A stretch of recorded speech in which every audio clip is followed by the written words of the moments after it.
আসসালামু আলাইকুম। আমি রবিউল আলম। আমি আওয়ামী লীগের আওয়ামী রাজনীতির সঙ্গে জড়িত। আমি বাংলাদেশ আওয়ামী লীগ কুতুবজমি ইউনিয়ন শাখার সাধারণ সম্পাদক। সম্প্রতি একটি বন বিভাগের করা মামলায় আমি নিরপরাধ হয়েও আমি মামলার আসামি। আপনারা জানেন,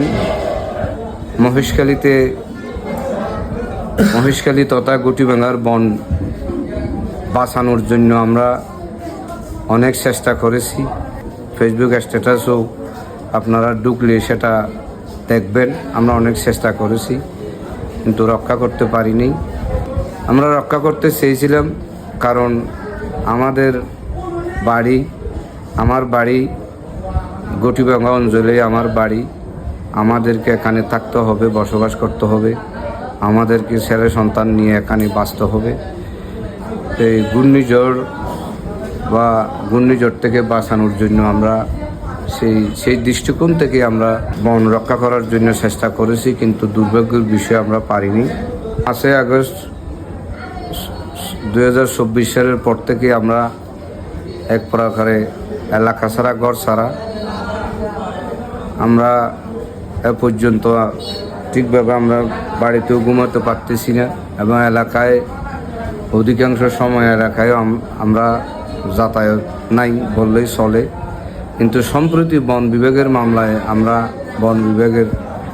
আমরা আসামি। আমরা দূর থেকে এলাকায় যেখানে থাকি না, যেখানে আমাদের জীবন মরণ লড়াইয়ের সন্ধিক্ষণে আছি, সেখানে আমরা কি করে সিংড়িগর করলাম, এবং কোনটা করলাম, সে সিংড়িগর করলাম, সেটা আমাদের প্রশাসনের আমার প্রশ্ন। আমি যে সিংড়িগরটা করলাম, সেই সিংড়িগের যদি আমাদের প্রশাসন, বন বিভাগ যদি দেখাইতে পারে, তাহলে আমি নিশ্চয়ই দোষী, এবং সেই দোষের যে শাস্তি আইনগতভাবে আমার পাওয়ার আমি পাবো, এবং সেই শাস্তি আমি মাথা পেতে নেব।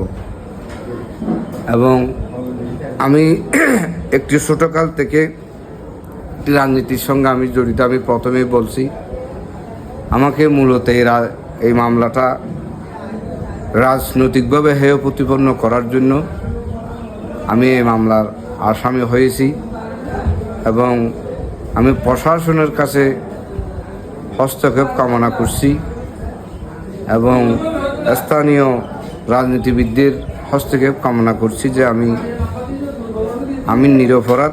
আমি একজন নিরপরাধ ব্যক্তি হিসেবে আমি এই মামলা থেকে অব্যাহতি পাওয়ার জন্য সবার সুদৃষ্টি কামনা করে।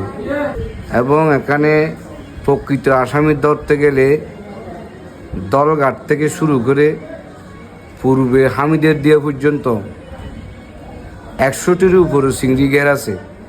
সেখানে আসামি করতে হলে 5,000-এর উপরে আসামি করতে হবে। আমরা স্থানীয়ভাবে যেটা জানি, সঠিক তদন্তের মাধ্যমে তাদেরকে আসামি করা হোক, এবং যারা এই কাজের সাথে সংশ্লিষ্ট নয় তাদেরকে অব্যাহতি দেওয়া হোক। এলাকাবাসীর পক্ষ থেকে সেই সুদৃষ্টি কামনা করে, এবং প্রশাসনকে আমি অনুরোধ করব, এলাকায়